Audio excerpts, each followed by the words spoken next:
Hi there. Welcome back to the Great Ace Attorney Chronicles. We left ourselves off at quite a conundrum. As we showed off in the last episode, although it would appear that the two Red-Headed League dudes, Peppino and Fabian, they supposedly took Inspector Gregson prisoner for a day before he died, which is still weird, by the way, like locking a collar around some dude, and also the fact that fucking DeRusso did that to Peppino, like, didn't know they were into that kind of stuff. But, you know, it's not my place to judge, I suppose.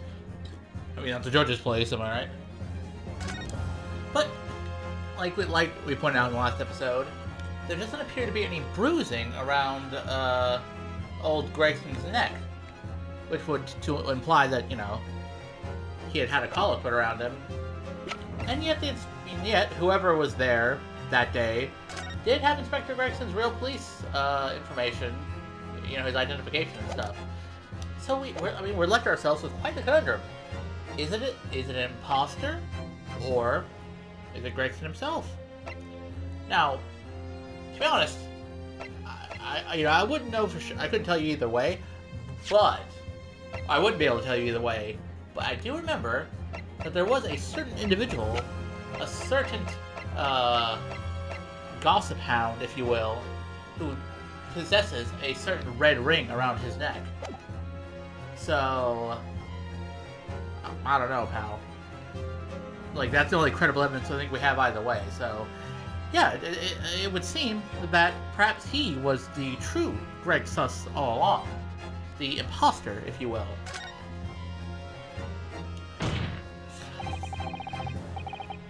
Though it seems incredible, I admit, the undeniable facts point to only one thing.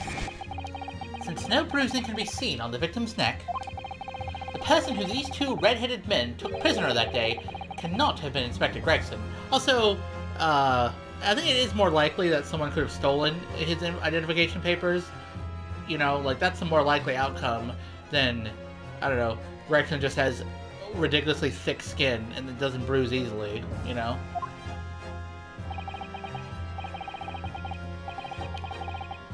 In other words, your whole argument up to now has been a waste of time.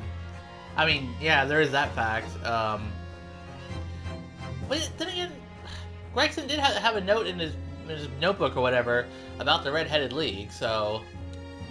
Okay, I think it's obvious there's some kind of connection there, but we're still working out the kinks in that regard. Objection! I mean, if someone was impersonating Inspector Gregson, you know, that raises questions as to why, you know?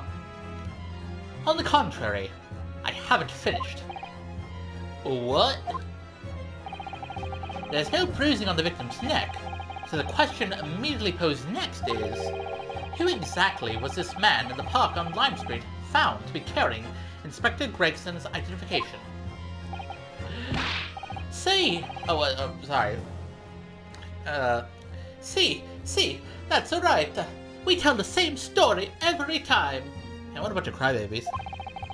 Whoever this man was, the capo dragged him from a pillar to a post with the dog collar. Mon Dieu, Peppino. I was not so harsh as you say, huh? So who was that Afolso inspector, eh? Who was he? Clearly, the defense has an idea about that. About the true identity of the man these two imprisoned that night. I must ask the counsel for the defense to elaborate post-haste. Who were the witnesses encounter in the park posing as Inspector Gregson? Well, like I pointed out, there's only one person we've seen so far besides, you know, Peppino over here, you know, who has bruising around his neck, and that would be our boy. I mean, say our boy like I, you know, have strong feelings towards him, but this guy, Gossip. Take that!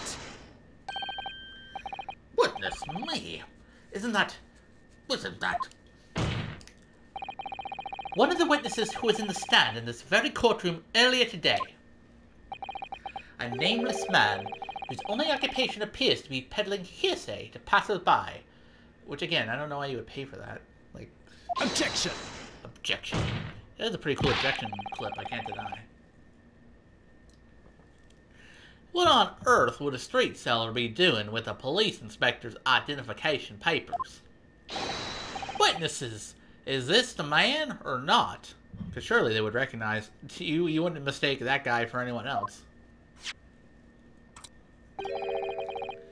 Hey, what has happened to his lip? Ah! See, this man is not for the Red-Headed League, eh?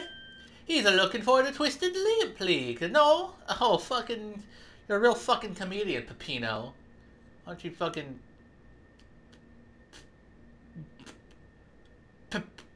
Well, why don't you just go take a long walk off a short pier, huh, pal?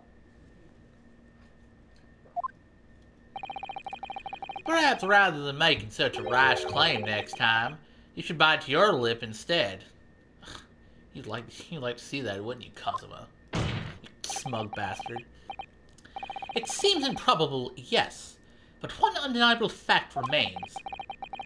During his testimony earlier, I noted something around the man's neck. A red ring of bruising. Eh? Eh? What? The defense demands that Mr. Gossip be brought back to the stand.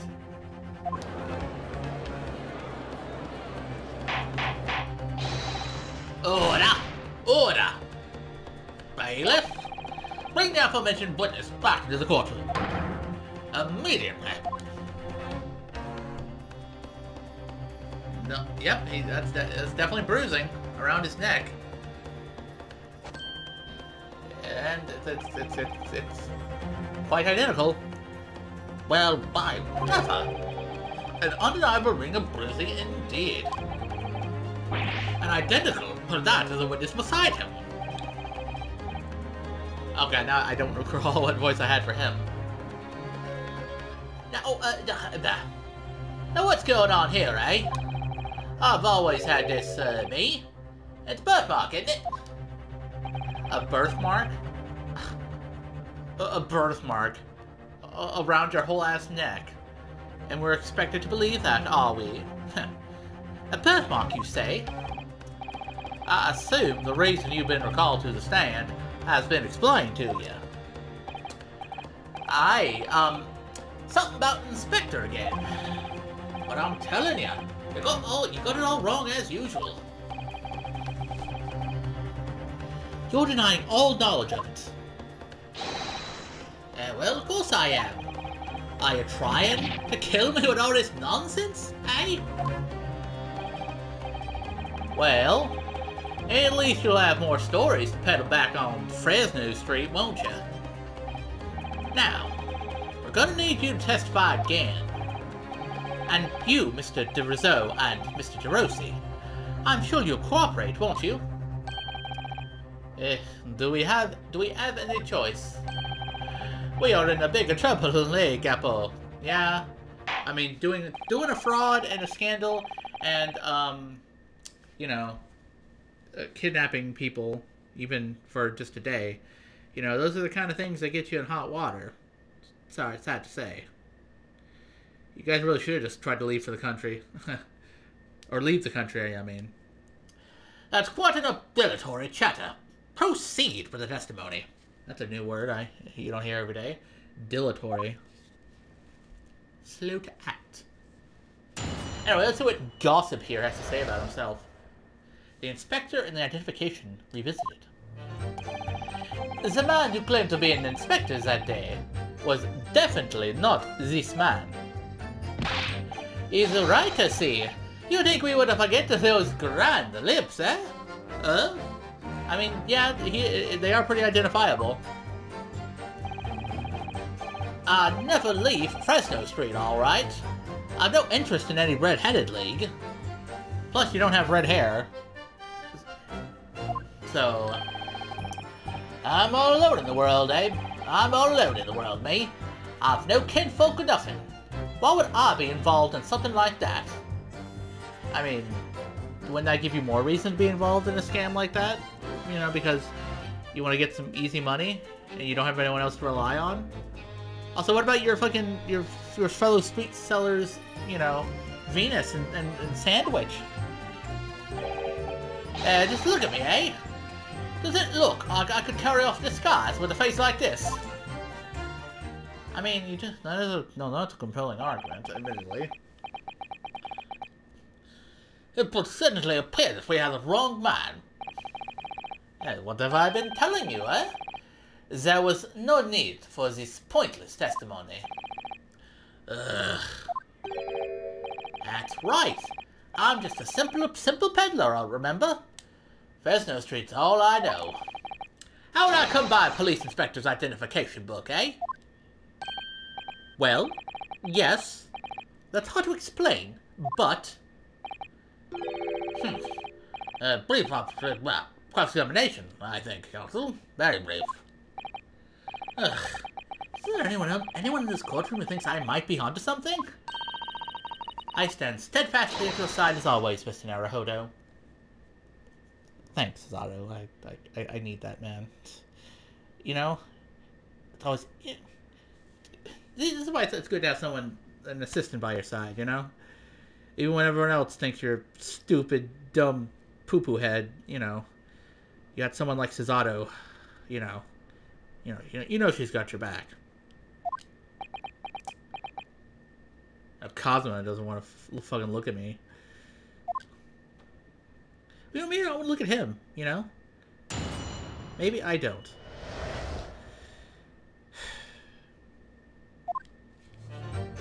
Anyway, let's do our cross-examinations and our pressing and our pushing and our, you know, prodding and, you know, other P words. Hold it! So you say, but how can you be quite so certain? There is no need to urge your hands on the desk, monsieur. Surely the reason is obvious, no? Because I have never before seen lips like this. Nevertheless, there's a clear red mark around Mr. Gossip's neck. And it looks very much like that left behind on the neck of your colleague by your prized collar. Mon dear, with your words, it is like you try to wring my neck. It does look very much like my neck, though, eh? No, this is a birthmark, lad. The biggest lips in London, and a neck to die for. Hey, they broke the mold when they made me. In a good way or a bad way, I wonder. For the first time in my life, I feel lucky to have been born with red hair. And I thought being Japanese made you stand out in London. And imagine being red-headed, Japanese, and having lips like that. You'd be a fucking social pariah. So you maintain that you've never seen this man before? Yeah, oui. C'est ça. I swear to it by the flames of my hair. I mean, honestly, your red hair is pretty striking, like in a positive way, you know. So fierce pride has outgrown the frustration with your hair now, has it? I guess I wonder if redheaded people did have it rough, you know, back in those days. You know, I know left-handedness was looked down upon back in the day, but I don't know about red hair. Hold it! Well, yes. I don't imagine I'll forget those lips in a hurry, either. That is what I am saying. For some reason, it makes me want to eat, how did Fabian call it? An eclair. You know, I've never seen the hair as black as yours before either. Likewise, I'd never seen red hair like yours until I came to Britain. Yes, see? Maybe it's a national trait, eh? Maybe all people from this man's country have the grand leaps. No, lad. I was born right here on Fresno Street, and I've never left. Okay, even if you're like a poor street urchin, I'm pretty sure you don't literally just live on one street your entire life, you know? It's a bit... that's a bit peculiar, don't you think?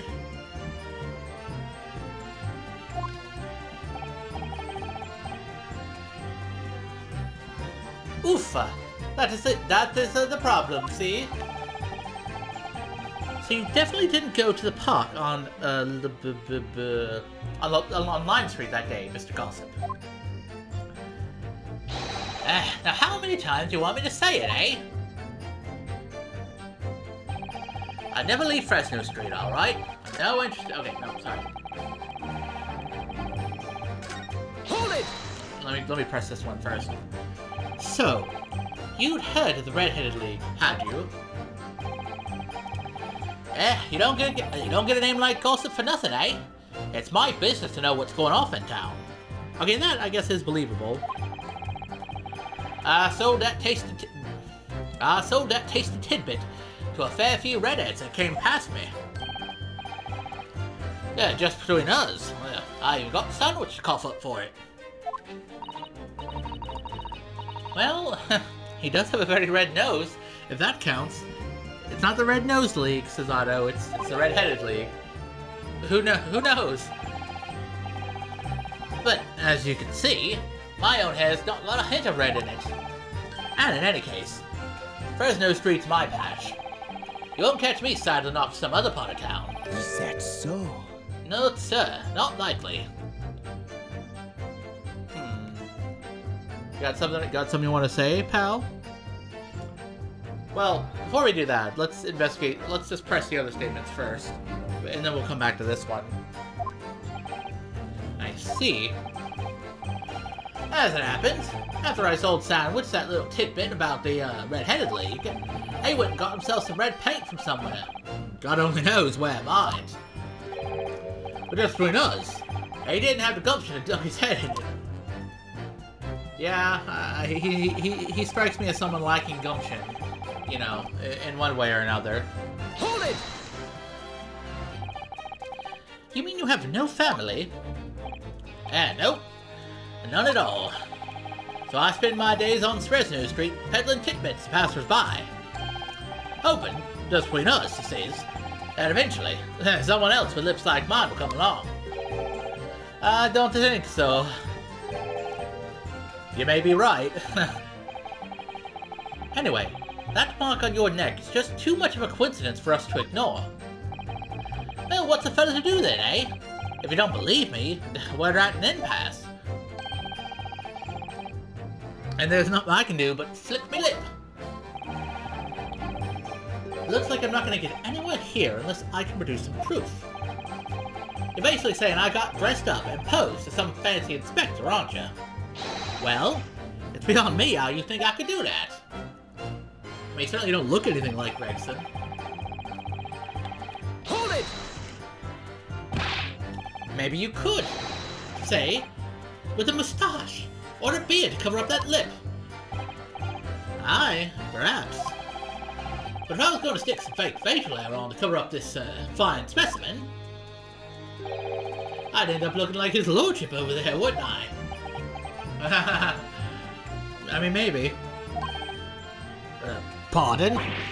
I assure you my lips are entirely unremarkable. And I would ask you to not cast such scrutinizing looks in my direction, Counsel. Sorry, my lord. My imagination got the better of me there. Well, Inspector Gregson did wear a mustache, of course. You're right. He did. So perhaps he was hiding something himself. He could barely have hidden a crumb in a mustache of that size. And anyway, the detective we spoke with had no facial hair at all. See, the capo was alright. He was a clean-shaven. It certainly seems we're on the realms of possibility. This witness could have disguised himself as a victim. Aye, it does, and it is. That's the extent of their testimony, is it? What you're feeling, Mr. Naruhodo? Well, what Mr. Gossip says is undeniable. it would be all but impossible to hide those lips with any form of disguise. Perhaps, yes, but nevertheless, the mark around his neck is equally undeniable. And it's identical to the one that Mr. DeRossi suffered. Yes, that's true. Why does this whole disguise idea just keep playing on my mind? I wonder. Okay. Now that we've pressed everything, let's go back to that one thing that DeRosso noted, you know? Is that so? Excuse me! Excuse me, pal, you got something on your mind? Something you want to share with the rest of the class? Mr. DeRosso. Ugh. Oui. Can I help you? Did Mr. Gossip's words just now lead you to remember something relevant, perhaps? I wonder. It was the other day when I was looking for a place near the park. A small house or something. To be the headquarters of your Red-Headed League, yes. I visited an housing agent on Lime Street, and there I saw him. This man was paying money to the agent. What? What? Mr. Gossip? But a housing agent? That's... he didn't give off the impression of having a house. And near Lime Street, you say? Oui. He had some kind of contract in his ad, and they were clearly discussing terms. But, no. You're mistaken, chum. I've never left Fresno Street, me. Like I said before. You've mistaken me for someone else. Someone with the same face. No. The capo is right. I remember it too. He was paying a man with the tobacco notes. With notes? Like I said, that wasn't me. I was curious why this man with the dirty clothes had so much money. Huh. Yeah, banknotes, huh? So I looked at the name on the papers. Geez, how do you do that without attracting any attention to yourself? And what name was written? Mr. Gossip? No, this man, he lies. He tells you that he has no name. But in fact, his name is Hugh Boon, huh? It's better than Mr. Gossip, I think, see? Hugh Boon. Now, isn't that curious? No! Uh-oh. Is he gonna snap? I mean, he yelled and they just fucking fell over. I'm a peddler of tidbits of information, like I said, on Fresno Street. And that's that. I don't much like folk talking about my personal life. Indeed. And it is not intention of the court to invade the privacy of witnesses. Very well, I shall respect your wishes, sir. The aforementioned name shall be redacted from all court records of this trial, assuming no objections. Geez, Stuart, are you fucking, got short-term memory loss? You don't recall hearing a Hugh Boon earlier in this very trial? Objection! Yeah, I object, goddammit. I'm sorry, my lord, but the defense does object. Because the name just mentioned has a very deep significance to this case. Good gracious. Do you similarly object, Prosecutor Asogi? Also, it's funny to be like, to imagine that, like, a witness can just be like, can you not mention this personal, important detail, please? Because I don't want my privacy invaded. Like, I kind of feel like being called up to court is already an invasion of privacy when you think about it. But whatever. As it happens, my lord, that particular name has already been mentioned during today's proceedings. Well, I never. In what capacity? Hugh Boon, the name of the leaseholder of the room. Yep, that's right. The person who owned the room that Gregson was murdered in, apparently, was named Hugh Boon. Let me put this very simply. The victim's body was discovered in your rented room. What do you say to that, Mr. Boon? Guess this wasn't a very good boon for you. I suggest, sir, that you start talking. Well, all right. I suppose that might be the case.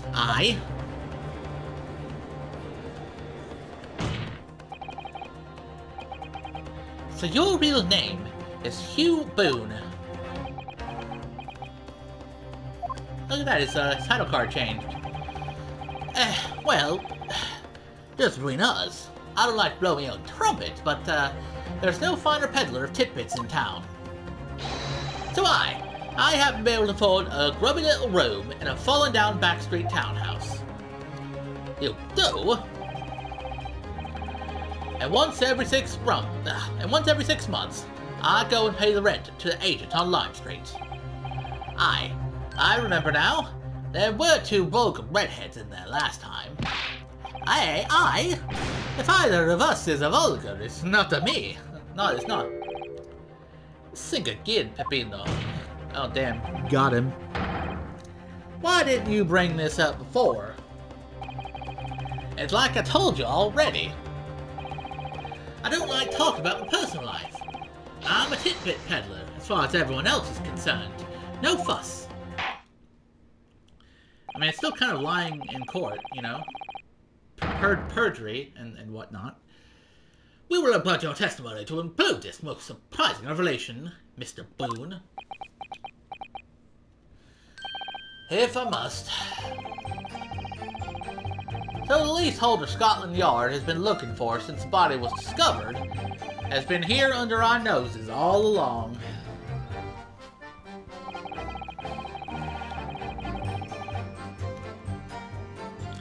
I rent the room when that fellow was found, it's true. For what difference it makes. Hold it! Well, let's press that and see what tidbits we get out of that.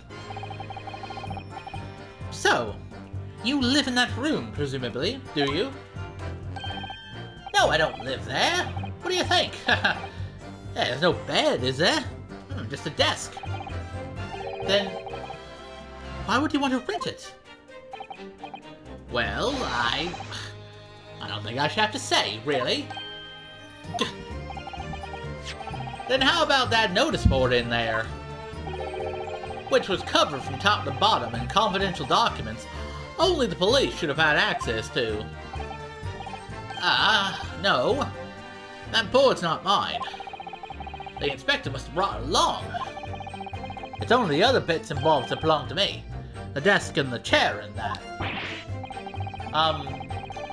People don't generally carry enormous notice boards around with them. I mean, tell that to Miles Edgeworth. The real question is, why was Inspector Gregson killed there, in your room? Well, obviously, I've not the faintest idea. I mean, it's causing me no end of bother, to be honest. It seems to me that Mr. Boon would rather as little is known about his room as possible for some reason. Yes, it does come across that way. And, more importantly, knowing that the scene of the crime is actually his room completely changes things. In particular, there's one part of his testimony that's really bothering me now. That's why I'm finally going to undo this man.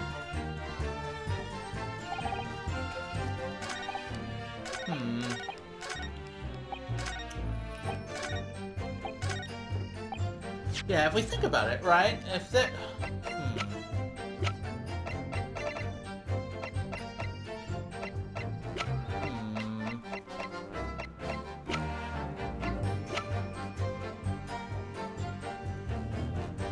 Well, you know, this episode is getting to be around that point where I like to wrap things up. You know, don't want things going too long.